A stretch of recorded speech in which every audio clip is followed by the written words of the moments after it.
Kerap terjadi banjir di wilayah Kecamatan Wonosobo. Pemerintah Kabupaten Tanggamus usulkan adanya penanganan normalisasi Sungai Weliwok ke pemerintah Provinsi Lampung dan Pusat.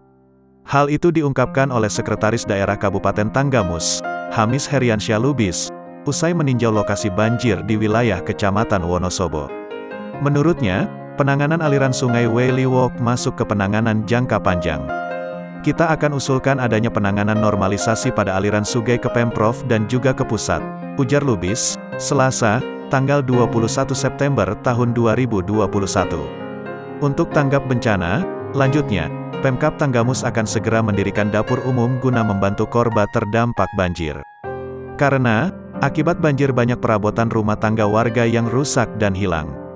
Tak hanya posko dapur umum, Pemkab Tanggamus juga membuka posko kesehatan, menurunkan mobil damkar untuk membersihkan lumpur di jalan, sekolahan, dan pondok pesantren. Kami akan membantu bidang pendidikan melalui Dinas Pendidikan tentang penanganan buku-buku yang basah, rusak, dan diaduk capil untuk mengecek adminduk warga yang rusak atau hilang akibat banjir, kata Lubis menambahkan. Ia juga meminta kepada Kepala Pekon untuk segera melakukan pendataan warga yang terdampak banjir.